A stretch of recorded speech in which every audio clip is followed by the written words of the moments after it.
ಚೈತ್ರ ಶುದ್ಧ ಪಂಚಮಿ ದಿವಸ ಅಯೋಧ್ಯೆಯಿಂದ ನಿರ್ಗಮನ, ಅಂದು ರಾತ್ರಿ ತಮಸಾ ನದಿ ತೀರದಲ್ಲಿ ವಾಸ, ಷಷ್ಠಿಯ ದಿನ ಶೃಂಗಬೇರಪುರದಲ್ಲಿ, ಸಪ್ತಮಿಯ ದಿನ ವೃಕ್ಷದ ಕೆಳಗೆ ಮಲಗಿಕೊಂಡಿದ್ದ, ಅಷ್ಟಮಿ ದಿವಸಕ್ಕೆ ಭರದ್ವಾಜ ಆಶ್ರಮಕ್ಕೆ ಬಂದಿದ್ದ, ನವಮಿ ದಿವಸಕ್ಕೆ ಯಮುನಾ ನದಿ ತೀರದಲ್ಲಿ, ದಶಮಿಯಂದು ರಾಮ ಚಿತ್ರಕೂಟಕ್ಕೆ ಹೋಗ್ತಾನೆ ಅಂತ ತಿಳಿದುಕೊಂಡ, ಗುಹನ ಚಾರನ ಮೂಲಕ, ಗುಹ ಅಂತ ಶೃಂಗಬೇರಪುರದ ರಾಜ ಇದ್ದ, ಬೇಡರ ರಾಜ, ಅವನ ಮೂಲಕ ಅದನ್ನು ತಿಳಿದುಕೊಂಡು ಹೋದ ಅಂತ ತಿಳಿದುಕೊಂಡು ಸುಮಂತ್ರ ಮರಳಿ ಅಯೋಧ್ಯೆಗೆ ತಲುಪಿದ. ದಶಮಿಯ ರಾತ್ರಿ ದಶರಥ ಪ್ರಾಣ ಪರಿತ್ಯಾಗ ಮಾಡಿದ. ಏಕಾದಶಿ ದಿವಸ ಆ ದಶರಥನ ಶರೀರವನ್ನು ಎಣ್ಣೆಯ ಪಾತ್ರೆಯಲ್ಲಿಟ್ಟರು. ದ್ವಾದಶಿ ದಿವಸ ಭರತನನ್ನು ಕರೆತರಲಿಕ್ಕೆ ದೂತರು ಹೋದರು. ತ್ರಯೋದಶಿ ಚತುರ್ದಶಿ 2 ದಿವಸಗಳ ಪ್ರಯಾಣದ ಬಳಿಕ ಹುಣ್ಣಿಮೆಯ ರಾತ್ರಿ ದಿವಸ ಕೈಕೇಯ ನಗರವನ್ನು ಅವರು ಮುಟ್ಟಿದರು ಆ ದೂತರು. ಚೈತ್ರ ಕೃಷ್ಣ ಪಕ್ಷದ ಪಾಡ್ಯದ ದಿವಸ, ಪ್ರತಿಪಕ್ಷ ದಿವಸ ಭರತ ಅಯೋಧ್ಯೆಗೆ ಹಿಂತಿರುಗಲಿಕ್ಕೆ ಆತ ಸನ್ನದ್ಧನಾದ. ಮಾರ್ಗದಲ್ಲಿ 7 ರಾತ್ರಿಗಳನ್ನು ಕಳೆದು 8ನೇ ದಿವಸ ರಾತ್ರಿಯಲ್ಲಿಯೂ ಕೂಡ ಪ್ರಯಾಣ ಮಾಡಿ ನವಮಿ ದಿವಸ ಪ್ರಾತಃ ಕಾಲ, ಚೈತ್ರ ಕೃಷ್ಣ ನವಮಿ ದಿವಸ ಆತ ಅಯೋಧ್ಯೆಯನ್ನು ಮುಟ್ಟಿದ. ನವಮಿ ದಿವಸವೇ ಪ್ರಾತಃ ಕಾಲ ಅಯೋಧ್ಯೆಯನ್ನು ಮುಟ್ಟಿ ಅವತ್ತಿನ ದಿವಸವೇ ದಶರಥನ ಅಂತ್ಯ ಸಂಸ್ಕಾರ ಮಾಡಿದ. ಅಲ್ಲಿಂದ 13 ದಿವಸ ಮುಂದೆ, ಅಂದರೆ ವೈಶಾಖ ಶುಕ್ಲ ಪಕ್ಷದ ಪಂಚಮಿ ಮತ್ತು ಅದರ ಹಿಂದಿನ ಚತುರ್ಥಿ ದಿವಸಗಳಲ್ಲಿ ರಾಜನ ಅಂತ್ಯಕ್ರಿಯೆಗಳನ್ನು ಮಾಡಿದ. ಷಷ್ಠಿಯ ದಿವಸಗಳಂತೆ ವೈಶಾಖ ಶುಕ್ಲ ಪಕ್ಷದ ಷಷ್ಠಿಯ ದಿವಸ ದಹನ ದೇಶ, ಅಂದರೆ ಯಾವ ಪ್ರದೇಶದಲ್ಲಿ ದಶರಥನ ಕಲೇಬರವನ್ನು ಸುಟ್ಟಿದ್ರೋ ಆ ಪ್ರದೇಶವನ್ನು ಸ್ವಚ್ಛ ಮಾಡಿದ್ದು, ಅಸ್ಥಿ ಸಂಚಯನಾದಿಗಳನ್ನು ಮಾಡಿದ್ದಿರಬೇಕು. ಸಪ್ತಮಿ ದಿವಸಗಳನ್ನ ಮಾರ್ಗಶೋಧನಕ್ಕಾಗಿ, ಅಂದರೆ ರಾಮನನ್ನು ಕರ್ಕೊಂಡು ಬರಬೇಕು ಅಂತ ತೀರ್ಮಾನ ಮಾಡಿದ್ನಲ್ಲ, ದಾರಿಯನ್ನು ಸ್ವಚ್ಛಗೊಳಿಸಲಿ ಅಂತ ಸೇವಕರನ್ನು ಕಳಿಸಿದ್ದ. ಅದು ವೈಶಾಖ ಶುಕ್ಲ ಸಪ್ತಮಿ ದಿವಸ. ಅದು ದಶಮಿ ತನಕ 4 ದಿವಸ ಅವರು ಕೆಲಸ ಮಾಡಿದರು. ಏಕಾದಶಿ ದಿವಸ ಭರತ ರಾಮನ ಬಳಿಗೆ ಹೋದ. ಅವತ್ತು ರಾಮನ ಬಳಿಗೆ ಹೊರಟ ಅವತ್ತಿನ ರಾತ್ರಿ ಗಂಗಾ ನದಿ ತೀರದಲ್ಲಿ ವಾಸ ಮಾಡಿದ. ದ್ವಾದಶಿಯ ದಿವಸ ಭರದ್ವಾಜ ಆಶ್ರಮಕ್ಕೆ ತಲುಪಿದ. ತ್ರಯೋದಶಿ ದಿವಸ ರಾಮ ಭರತರಿಗೆ ಸಮಾಗಮ ಆಯಿತು. ಚತುರ್ದಶಿ ಪೌರ್ಣಿಮಾ, ವೈಶಾಖ ಶುಕ್ಲ ಪಕ್ಷದ ಚತುರ್ದಶಿ ಮತ್ತು ಪೌರ್ಣಿಮಾ ಮತ್ತು ಪ್ರತಿಪತ್ತು, ಈ 3 ದಿವಸಗಳಲ್ಲಿ ಚಿತ್ರಕೂಟದಲ್ಲಿ ಭರತ ವಾಸ ಮಾಡಿದ್ದ. ವೈಶಾಖ ಕೃಷ್ಣ ದ್ವಿತೀಯ ದಿವಸ ಭರತ ಅಯೋಧ್ಯೆಗೆ ಹಿಂತಿರುಗಿದ. ಚತುರ್ಥಿ ದಿವಸ ಅಯೋಧ್ಯೆಗೆ ಪ್ರವೇಶ ಮಾಡಿದ. ಹೀಗೆ ಅರ್ಧ ಮಾಸ ಅಲ್ಲಿ ಕಳೆದಿತ್ತು. ಅದಾದ ಬಳಿಕ ವೈಶಾಖ ಕೃಷ್ಣ ಪಕ್ಷದ ಪಂಚಮಿ ದಿವಸ ರಾಮ ಚಿತ್ರಕೂಟದಿಂದ ಮುಂದೆ ಪ್ರಯಾಣ ಮಾಡಿ ಅತ್ರಿ ಋಷಿಗಳ ಆಶ್ರಮಕ್ಕೆ ಬಂದ. ಅಲ್ಲಿಂದ ಮುಂದೆ ಆಶ್ರಮದ ಪರಿಸರದಲ್ಲಿ 10 ವರ್ಷಗಳು ಮತ್ತು 6 ತಿಂಗಳ 10.5 ವರ್ಷಗಳನ್ನು ಕಳೆದ ಆತ. ಉಳಿದ ಕಾಲವನ್ನು ಪಂಚವಟಿಯಲ್ಲಿ ಕಳೆದ. ಒಟ್ಟು 13 ವರ್ಷಗಳ ಕಾಲ ಕಳೆದ ಮೇಲೆ 14ನೇ ವರ್ಷದಲ್ಲಿ ಮೊದಲನೇ ತಿಂಗಳಲ್ಲಿ, ಅಂದರೆ ಚೈತ್ರ ಮಾಸದಲ್ಲಿ ಅಯೋಧ್ಯೆಯನ್ನು ಬಿಟ್ಟು ಹೊರಟಿದ್ದ. 13 ವರ್ಷಗಳು ಕಳೆದ ಬಳಿಕ 14ನೇ ವರ್ಷದ ಮೊದಲನೇ ತಿಂಗಳಲ್ಲಿ ಸೀತೆಯ ಅಪಹರಣವಾಯಿತು. ಅದಾದ ಬಳಿಕ 1 ತಿಂಗಳ ನಂತರ ಸುಗ್ರೀವನ ದರ್ಶನ ಆಯಿತು ವೈಶಾಖದಲ್ಲಿ. ಅದಾದ ಮುಂದಿನ ತಿಂಗಳಿನಲ್ಲಿ ವಾದಿಯ ವಧೆ ಆಯಿತು. ಅದಾದ ಮೇಲೆ ಆಶ್ವಯುಧದಲ್ಲಿ, ಅಂದರೆ ನವರಾತ್ರಿಯ ಸಮಯದಲ್ಲಿ ಕಪಿಗಳ ಸೈನ್ಯ ಯುದ್ಧಕ್ಕೆ ಸನ್ನದ್ಧವಾಯಿತು. ಫಾಲ್ಗುಣದಲ್ಲಿ ಪ್ರಾಯೋಪವೇಶವಾಯಿತು. ಸಮುದ್ರ ನನಗೆ ದಾರಿ ಕೊಡದೇ ಇದ್ರೆ ನಾನು ಇಲ್ಲೇ ಕೂತ್ಕೊಂಡು ಬಿಡ್ತೀನಿ ಅಂತ ರಾಮ ಕೂತ್ಕೊಂಡಿದ್ದ. ಅದು ಫಾಲ್ಗುಣ ಮಾಸದಲ್ಲಿ. ಫಾಲ್ಗುಣ ಶುಕ್ಲ ಪಕ್ಷದ ಚತುರ್ದಶಿ ದಿವಸ ಲಂಕಾ ದಹನವಾಯಿತು. ಈ ಕಪಿಗಳು ಮಾಡಿದ್ದ ದಹನ ಇದು, ಎಲ್ಲ ಕಪಿಗಳು ಸೇರಿ ಮಾಡಿದ್ದ, ಹನುಮಂತ ಒಬ್ಬನೇ ಮಾಡಿದ್ದ ದಹನ ಅಲ್ಲ ಇದು. ಫಾಲ್ಗುಣ ಕೃಷ್ಣ ಪಕ್ಷದ ಅಮಾವಾಸ್ಯ ದಿವಸ ರಾವಣನ ವಧೆ ಆಯಿತು. ಮತ್ತೆ ಚೈತ್ರ ಶುಕ್ಲ ಪ್ರತಿಪತ್, ಅಂದರೆ ಪಾಡ್ಯದ ದಿವಸ ರಾವಣನ ದೇಹದ ಸಂಸ್ಕಾರವಾಯಿತು. ದ್ವಿತೀಯ ದಿವಸ ವಿಭೀಷಣನ ಪಟ್ಟಾಭಿಷೇಕ, ಸೀತೆಯ ಸಂದರ್ಶನ ಮತ್ತು ದೇವತೆಗಳ ಸಂದರ್ಶನ. ಆಮೇಲೆ ತೃತೀಯ ದಿವಸ, ಚೈತ್ರ ಶುಕ್ಲ ತೃತೀಯ ದಿವಸ ಲಂಕಾಪಟ್ಟಣದಿಂದ ರಾಮ ಹೊರಗೆ ಪ್ರಯಾಣ ಮಾಡಿದ. ಚತುರ್ಥಿ ದಿವಸ ಕಿಷ್ಕಿಂಧೆಯಲ್ಲಿ ವಾಸ ಮಾಡಿದ್ದ. ಪಂಚಮಿ ದಿವಸ ಭರದ್ವಾಜ ಋಷಿಗಳಲ್ಲಿ ವಾಸ ಮಾಡಿದ್ದ ಅವರ ಆಶ್ರಮದಲ್ಲಿ ಅಂತ. ಹೀಗೆ ಆ ಕಥಾಕ್ರಮವನ್ನು ಹೊಂದಿಸ್ತಾರೆ. ವಾಲ್ಮೀಕಿ ರಾಮಾಯಣದಲ್ಲಿ ನೇರವಾಗಿ ಇದೇನು ಬರಲಿಲ್ಲ, ಆದರೂ ಪಂಚಮಿ ಅಂತಂತೂ ಬಂದಿತ್ತಲ್ಲ, ಹಾಗಾಗಿ ಅದನ್ನು ಅವರು ಪಂಚಮಿ ದಿವಸ ಅಂತ ಹೊಂದಿಸ್ತಾರೆ. ಆದರೆ ಆನಂದ ರಾಮಾಯಣ ಅದನ್ನು ಮಾಘ ಶುಕ್ಲ ಚತುರ್ಥಿ ಅಂತ ಹೇಳಿತ್ತು, ಮಾಘ ಮಾಸದ ಶುಕ್ಲ ಪಕ್ಷದ ಚತುರ್ಥಿ ಅಂತ. ಇಲ್ಲಿದು ಚೈತ್ರ ಮಾಸದ ಶುಕ್ಲ ಪಕ್ಷದ ಪಂಚಮಿ ಅಂತ ಬಂತು. ಎಲ್ಲನೂ ಹೊಂದಾಣಿಕೆ ಮಾಡೋದು ಕಷ್ಟ. ಬೇರೆ ಬೇರೆ ಕಡೆ ಏನೇನು ಮಾಹಿತಿ ಬಂದಿತ್ತು ಅನ್ನೋದು ನಾನು ಸುಮ್ಮನೆ ನಿಮ್ಮ ಎದುರಿಗೆ ಇಟ್ಟೆ ಅಷ್ಟೇ. ಬೇರೆ ಬೇರೆ ಗ್ರಂಥಗಳಲ್ಲಿ ಬೇರೆ ಬೇರೆ ಭಾಗಗಳಲ್ಲಿ ಬಂದಿರುವಂಥ ಎಲ್ಲ ಮಾಹಿತಿಗಳನ್ನು ಹೊಂದಾಣಿಕೆ ಮಾಡ್ಕೊಂಡು ಹೇಳೋದಂತೂ ಕಷ್ಟದ ಕೆಲಸವೇ. ಪಂಚಮಿ ದಿವಸ ಭರದ್ವಾಜ ಋಷಿಗಳೆಲ್ಲ ಆಶ್ರಮದಲ್ಲಿ ವಾಸ. ಷಷ್ಠಿ ಅವತ್ತು ಪುಷ್ಯ ನಕ್ಷತ್ರವಿತ್ತು. ರಾಮ ಸೀತಾ ಲಕ್ಷ್ಮಣರು ಅಯೋಧ್ಯೆಯನ್ನು ಪ್ರವೇಶ ಮಾಡಿದರು. ಪೂರ್ಣೆ ಚತುರ್ದಶೇ ವರ್ಷೆ ಪಂಚಮ್ಯಾಂ ಲಕ್ಷ್ಮಣಾಗ್ರಜ ಅಂತ ವಾಲ್ಮೀಕಿ ರಾಮಾಯಣದಲ್ಲಿ ಬಂದಿತ್ತು.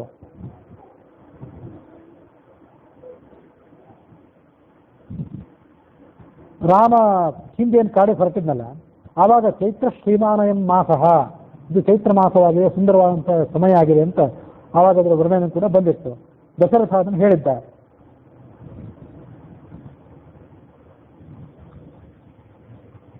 ರಾಮ ಪಂಚಮಿ ದಿವಸ ಭರದ್ವಾಜ ಆಶ್ರಮಕ್ಕೆ ಬಂದ. ವನವಾಸದ ಅವಧಿ ಇನ್ನೂ 4 ದಿವಸಗಳು ಬಾಕಿ ಉಳಿದಿತ್ತಂತೆ. ಹಾಗಾಗಿ ಅಲ್ಲಿ 4 ದಿವಸ ಆತ ಉಳಿದ. ಅವತ್ತಿನ ದಿವಸವೇ ಒಂದು ವೇಳೆ ಮುಗಿಯೋದಾಗಿದ್ದರೆ ಕೂಡಲೇ ಆತ ಅಯೋಧ್ಯೆಯನ್ನು ತಲುಪ್ತಿದ್ದ. ಪಂಚಮಿ ದಿವಸ ಆತ ಅಲ್ಲಿ ಬಂದ್ರೂ ಕೂಡ ಮತ್ತೂ ಒಂದು 4 ದಿವಸಗಳ ಕಾಲ ವನವಾಸದ ಅವಧಿ ಉಳಿದಿತ್ತು. ಹಾಗಾಗಿ ಭರದ್ವಾಜರ ಆತಿಥ್ಯವನ್ನು ಆತ ಅಲ್ಲಿ ಸ್ವೀಕಾರ ಮಾಡಿದ.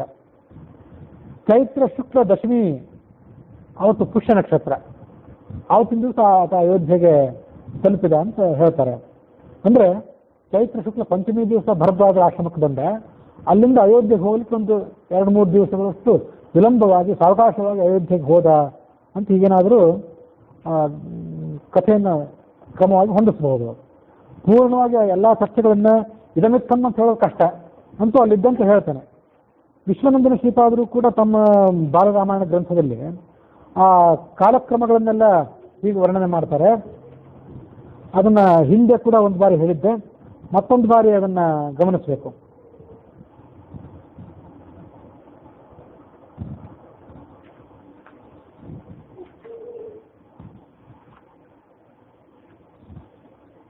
ರಾಮನ ಚರಿತ್ರೆ ಕಾಲ ನಿರ್ಣಯ ಅಂತ ಒಂದು ಹೇಳ್ತಾರೆ ಅವರು. ನಾನಾ ಥರದ ತಾಳಪತ್ರ ಗ್ರಂಥಗಳು ಇಂಥದನ್ನೆಲ್ಲ ಸಂಶೋಧನೆ ಮಾಡಿ ಅಲ್ಲಿ ಬಂದಿರುವಂಥ ಕೆಲವು ಮಾಹಿತಿಗಳನ್ನು ಅವರು ಕೂಡ ಹೇಳ್ತಾರೆ. ವಯೋಸುತ ಮನ್ವಂತರದ 24ನೇ ತ್ರೇತಾಯುಗದಲ್ಲಿ ವಿಳಂಬಿ ಸಂವತ್ಸರದಲ್ಲಿ ಚೈತ್ರ ಶುಕ್ಲ ನವಮಿ ದಿವಸ ಪುನರ್ವಸು ನಕ್ಷತ್ರ ಕರ್ಕಾಟಕ ಲಗ್ನವಿದ್ದಾಗ ರಾಮ ಅವತಾರ ಆಗಿತ್ತು. ಅದಾದ್ಮೇಲೆ ಸೀತೆಯ ಅವತಾರ, ಶುಭಕೃತ್ ಸಂವತ್ಸರದ ಫಾಲ್ಗುಣ ಶುಕ್ಲ ಪೂರ್ಣಿಮಾ ದಿವಸ ಸೀತೆಯ ಅವತಾರ. ವಿಳಂಬಿ ಸಂವತ್ಸರದ ವೈಶಾಖ ಶುಕ್ಲ ದಶಮಿ ಪುಷ್ಯ ನಕ್ಷತ್ರ ಮೀನ ಲಗ್ನದಲ್ಲಿ ಭರತ. ಅದಾದ್ಮೇಲೆ ಲಕ್ಷ್ಮಣ ವಿಳಂಬಿ ಸಂವತ್ಸರದ ವೈಶಾಖ ಶುಕ್ಲ ಆಶ್ಲೇಷ ನಕ್ಷತ್ರ ಕರ್ಕಾಟಕ ಲಗ್ನದಲ್ಲಿ. ಅನ್ನಪ್ರಾಶನ ರಾಮದೇವರಿಗೆ ಮೊದಲಾದವರಿಗೆ ವಿಳಂಬಿ ಸಂವತ್ಸರದ ಭಾದ್ರಪದ ಶುದ್ಧ ತೃತೀಯ. ವಿದ್ಯಾಭ್ಯಾಸ ಪ್ರಾರಂಭ ಆಗಿದ್ದು 5ನೇ ವರ್ಷ 3 ತಿಂಗಳಾದಾಗ ಅದು ಶುಭಕೃತ್ ಸಂವತ್ಸರದ ಜ್ಯೇಷ್ಠ ಮಾಸ. ಉಪನಯನ ಪ್ರಾರಂಭ ಆಗಿದ್ದು, ಉಪನಯನ ರಾಮದೇವರಿಗಾಗಿದ್ದು ಅದು ಶೋಭಕೃತ್ ಸಂವತ್ಸರದಲ್ಲಿ. ವಿಶ್ವಾಮಿತ್ರರ ಜೊತೆ ಗಮನ ಸೌಮ್ಯ ಸಂವತ್ಸರದಲ್ಲಿ ಮಾಘ ಶುದ್ಧ ದ್ವಿತೀಯ. ಅತಿಬಲ ಮೊದಲಾದಂಥ ವಿದ್ಯೆಗಳನ್ನು ಆತ ಸ್ವೀಕಾರ ಮಾಡಿದ್ದು ಮಾಘ ಶುದ್ಧ ದ್ವಿತೀಯ ಸೌಮ್ಯ ಸಂವತ್ಸರದಲ್ಲಿ. ಸರಯೂ ನದಿ ತೀರದಲ್ಲಿ ವಾಸ ಮಾಡಿದ್ದು ಸೌಮ್ಯ ಸಂವತ್ಸರದ ಮಾಘ ಶುದ್ಧ ದ್ವಿತೀಯ. ಕಾಮಾಶ್ರಮದಲ್ಲಿ ವಾಸ ಮಾಡಿದ್ದು ಸೌಮ್ಯ ಸಂವತ್ಸರದ ಮಾಘ ಶುದ್ಧ ತೃತೀಯ. ತಾಟಕೆಯನ್ನು ವಧ ಮಾಡಿದ್ದು ಸೌಮ್ಯ ಸಂವತ್ಸರದ ಮಾಘ ಶುದ್ಧ ಚತುರ್ಥಿ. ತಾಟಕೆಯನ್ನು ಸಂಹಾರ ಮಾಡಿದ್ದು ಅದೇ ಸಂವತ್ಸರದ ಮಾಘ ಶುದ್ಧ ಚತುರ್ಥಿ ರಾತ್ರಿ. ಬ್ರಹ್ಮಾಸ್ತ್ರ ಸ್ವೀಕಾರ ಮಾಡಿದ್ದು ಮಾಘ ಶುದ್ಧ ಪಂಚಮಿ ಪ್ರಾತಃ. ವಿಶ್ವಾಮಿತ್ರರ ಜೊತೆಗೆ ಅವರ ಆಶ್ರಮಕ್ಕೆ ಬಂದದ್ದು ಮಾಘ ಶುಕ್ಲ ಪಂಚಮಿ. ಯಜ್ಞ ರಕ್ಷಣೆ ಮಾಡಿದ್ದು ಮಾಘ ಶುದ್ಧ ಪಂಚಮಿಯಿಂದ ದಶಮಿಯವರೆಗೆ ವಿಶ್ವಾಮಿತ್ರರ ಯಜ್ಞವನ್ನು ರಕ್ಷಣೆ ಮಾಡಿದ್ದು. ಸುಬಾಹು ಮಾರೀಚರ ಸಂಹಾರ ಅದೇ ಏಕಾದಶಿ. ಶೋಣ ತೀರದಲ್ಲಿ ವಾಸ ಮಾಡಿದ್ದು ಮಾಘಶುದ್ಧ ಏಕಾದಶಿ ರಾತ್ರಿ. ಗಂಗಾ ತೀರದಲ್ಲಿ ವಾಸ ಮಾಡಿದ್ದು ಮಾಘಶುದ್ಧ ದ್ವಾದಶಿ ದಿವಸ.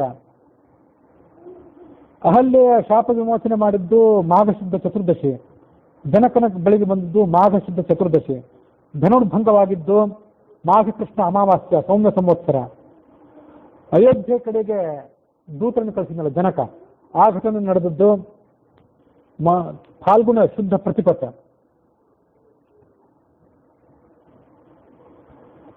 ಸೀತೆಯ ವಾಂಗ್ನಿಶ್ಚಯ ಅಂದ್ರೆ ಲಗ್ನ ಪತ್ರಿಕೆ ಮೊದಲಾದವುಗಳು ಆಗಿದ್ದು ಘಟನೆ ಫಾಲ್ಗುಣ ಶುದ್ಧ ದ್ವಾದಶಿ ದಿವಸ.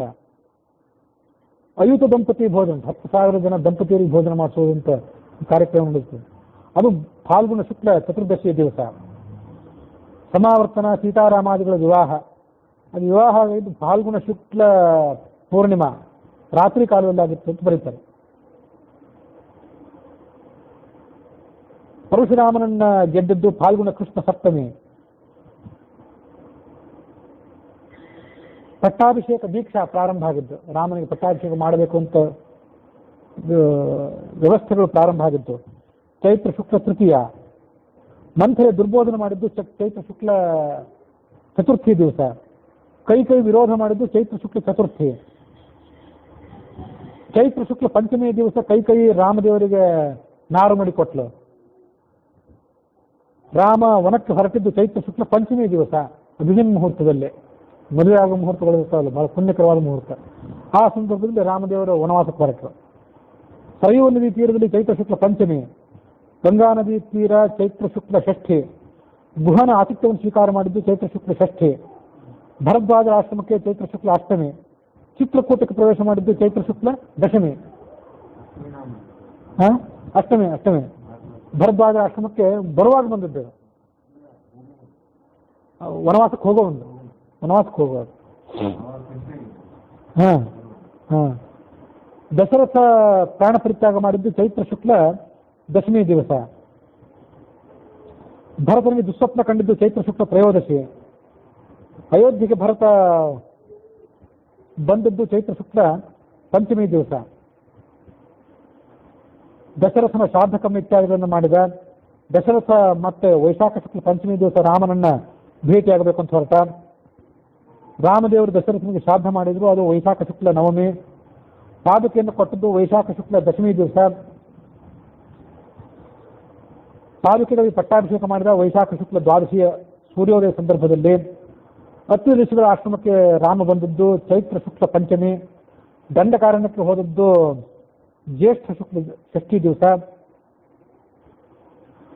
ವಾಮದೇವರ ಆಶ್ರಮದಲ್ಲಿ, ಮತಂಗ ಋಷಿಗಳ ಆಶ್ರಮದಲ್ಲಿ, ರೈಭ್ಯ, ಜವಿಲ, ಕಣ್ವ, ನರ್ಮದಾ ತೀರದಲ್ಲಿ, ಮಾಂಡವ್ಯ ಆಶ್ರಮದಲ್ಲಿ, ಒಬ್ಬೊಬ್ಬರ ಆಶ್ರಮದಲ್ಲಿ 5, 5, 5, 10, 7, 10, 6 ತಿಂಗಳ ಕಾಲ ವಾಸ ಮಾಡಿದ್ದಂತೆಲ್ಲ ಬಂದಿತ್ತು.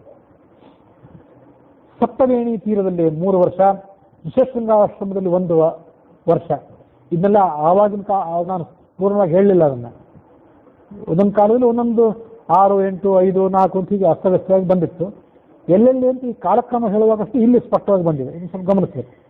ಋಷಶೃಂಗಾಶ್ರಮದಲ್ಲಿ 1 ವರ್ಷ, ಕಾಶ್ಯಪಾಶ್ರಮದಲ್ಲಿ 6 ತಿಂಗಳು, ಮರಿಬೇರ ಅವರ ಆಶ್ರಮದಲ್ಲಿ 5 ತಿಂಗಳು, ಕಪಿಲಾಶ್ರಮ 6 ತಿಂಗಳು, ಯಾಜ್ಞವಲ್ಕ್ಯಾಶ್ರಮ 6 ತಿಂಗಳು, 7 ಮಹಾತೀರ್ಥಗಳಲ್ಲಿ ಒಂದೊಂದು ತೀರ್ಥದಲ್ಲಿ 3 ದಿವಸದಂತೆ 21 ದಿವಸ, ಭೀಮರ ತೀರದಲ್ಲಿ 1 ತಿಂಗಳು, ವತ್ಸಾಶ್ರಮದಲ್ಲಿ 1 ತಿಂಗಳು, ಮಾಂತಾಶ್ರಮದಲ್ಲಿ 6 ದಿನ, ಕಾಲಾಂಜನಗಿರಿ ಅಂತ ನಾವು ಹರಿವಂಶದಲ್ಲಿ ನೋಡ್ತೀವಲ್ಲ, ಮೃಗಾ ಕಾಲಾಂಜನಗಿರುವಂತ ಅದೇ ಗಿರಿ ಇದ್ದಿರಬೇಕು, ಅಲ್ಲಿ 9 ದಿನ, ತುಂಗಭದ್ರಾ ತೀರದಲ್ಲಿ 3 ದಿನ, ವಿವಿಧ ಕ್ಷೇತ್ರಗಳಲ್ಲಿ 5 ದಿನ, ಸುತೀಕ್ಷ್ಣರಲ್ಲಿ 1 ದಿನ, ಅಗಸ್ತ್ಯಾಶ್ರಮದಲ್ಲಿ ಸುತೀಕ್ಷ್ಣರ ಆಶ್ರಮಕ್ಕೆ ಬಂದ ಮಾರನೇ ದಿವಸ ಅಗಸ್ತ್ಯಾಶ್ರಮಕ್ಕೆ.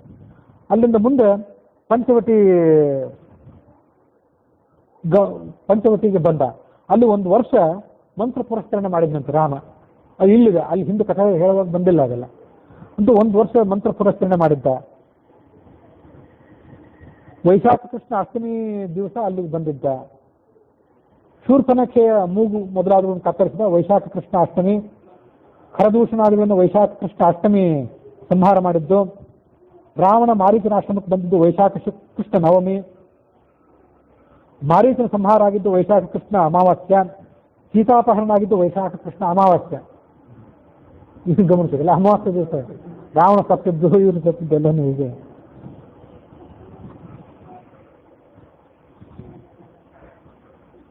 ರಾಮದೇವರು ಶಬರಿಯನ್ನು ಭೇಟಿಯಾಗಿದ್ದು ಜ್ಯೇಷ್ಠ ಶುಕ್ಲ ಪೂರ್ಣಿಮಾ. ಹನುಮಂತರನ್ನು ಭೇಟಿಯಾಗಿದ್ದು ಆಷಾಢ ಶುಕ್ಲ ಪಂಚಮಿ. ಸುಗ್ರೀವನ ಜೊತೆ ಭೇಟಿಯಾಗಿದ್ದು ಆಷಾಢ ಶುಕ್ಲ ಸಪ್ತಮಿ. ವಾಲಿ ಸಂಹಾರ ಆಗಿದ್ದು ಆಷಾಢ ಶುಕ್ಲ ದ್ವಾದಶಿ, ನಡುವೆ ಕೆಲವು ಇದನ್ನು ಬಿಟ್ಟು ನಾನು ಸಪ್ತ ಪಾತಾಳ ಛೇದನ, ವಾಲಿ ಸುಗ್ರೀವರ ಪ್ರಥಮ ಯುದ್ಧ ಅಪ್ರಧಾನವಾಗಿದ್ದನ್ನು ಬಿಟ್ಟು ವಾಲಿ ಸಂಹಾರ ಆಗಿದ್ದು ಆಷಾಢ ಶುಕ್ಲ ದ್ವಾದಶಿ, ಸುಗ್ರೀವನ ಪಟ್ಟಾಭಿಷೇಕ ಆಷಾಢ ಶುಕ್ಲ ಪೂರ್ಣಿಮಾ. 4 ತಿಂಗಳ ಕಾಲ ಇನ್ನೆಲ್ಲೂ ಪ್ರಯಾಣ ಮಾಡೋದು ಬೇಡ ಅಂತ ರಾಮ ಕೂತ್ಕೊಂಡಿದ್ದ. ಲಕ್ಷ್ಮಣ ಸುಗ್ರೀವನನ್ನು ಭೇಟಿಯಾಗಿದ್ದು ಮಾರ್ಗಶೀರ್ಷ ಮಾಸದ ಕೃಷ್ಣ ಪಕ್ಷದ ಪ್ರತಿಪತ್ತು ದಿವಸ.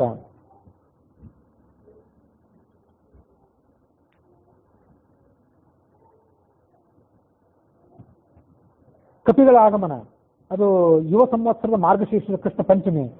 ಸುಗ್ರೀವ ರಾಮನ ಭೇಟಿಯಾಗಿದ್ದು ಮಾರ್ಗಶೀರ್ಷ ಕೃಷ್ಣ ಪಂಚಮಿ.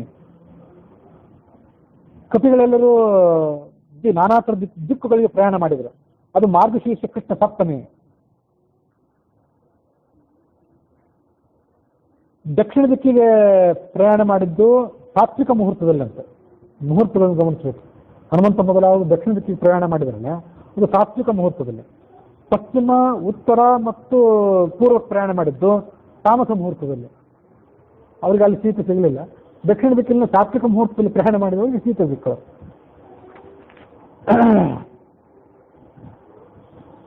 ಕಪಿಗಳು ಪ್ರಾಯೋಪವೇಶ ಮಾಡಲಿಕ್ಕೆ ಕೂತ್ಕೊಂಡಿದ್ರಲ್ಲ, ಅದು ಫಾಲ್ಗುಣ ಶುಕ್ಲ ದ್ವಾದಶಿ. ಹನುಮಂತ ಲಂಕೆಯನ್ನು ಪ್ರವೇಶ ಮಾಡಿದ್ದು ಫಾಲ್ಗುಣ ಶುಕ್ಲ ತ್ರಯೋದಶಿ. ಲಂಕಾನಗರವನ್ನು ಪ್ರವೇಶ ಮಾಡಿದ್ದು ಫಾಲ್ಗುಣ ಕೃಷ್ಣ ತ್ರಯೋದಶಿ.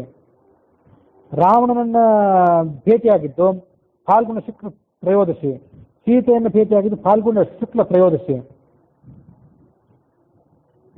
ಅಕ್ಷಕುಮಾರನನ್ನು ರಾವಣನ ಮಗನನ್ನು ಸಂಹಾರ ಮಾಡಿದ್ದು ಫಾಲ್ಗುಣ ಕೃಷ್ಣ ಚತುರ್ದಶಿ. ಲಂಕಾದಹನ ಮಾಡಿದ್ದು ಫಾಲ್ಗುಣ ಶುಕ್ಲ ಚತುರ್ದಶಿ.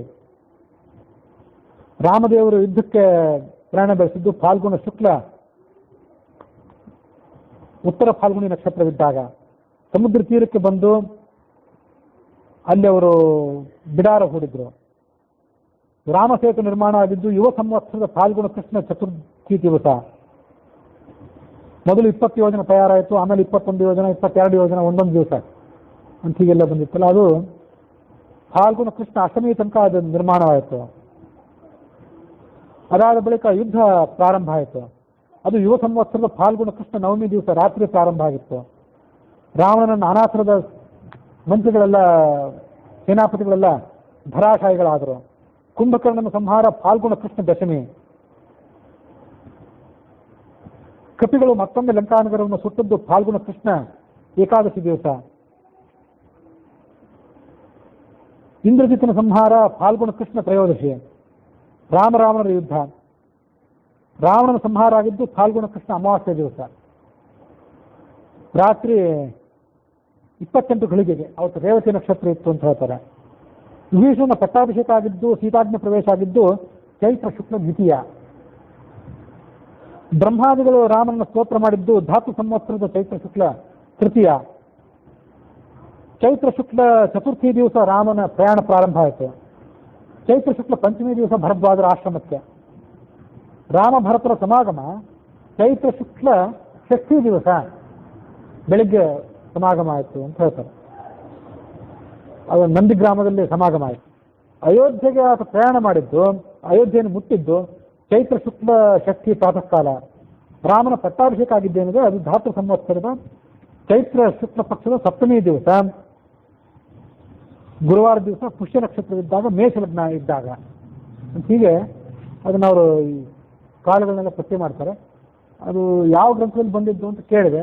ಅವು ಕೆಲವು ಹಳೆಯ ತಾಳಪತ್ರ ಗ್ರಂಥಗಳನ್ನು ನೋಡಿ ಅದರ ಮೂಲಕ ಸಂಶೋಧನೆ ಮಾಡಿ ಯಾವ್ಯಾವ ಘಟನೆಗಳು ಯಾವ್ಯಾವ ಕಾಲದಲ್ಲಿ ನಡೆದಿದ್ದು ಅನ್ನೋದನ್ನು ನಾವು ಈಗೊಂದು ಪಟ್ಟಿ ಮಾಡಿದ್ದೀವಿ ಅಂತ ಶ್ರೀಪಾದರು ತಿಳಿಸಿದ್ರು. ಅದನ್ನು ಇವತ್ತು ನಿಮ್ಮ ಮುಂದೆ ಹೇಳಿದೆ.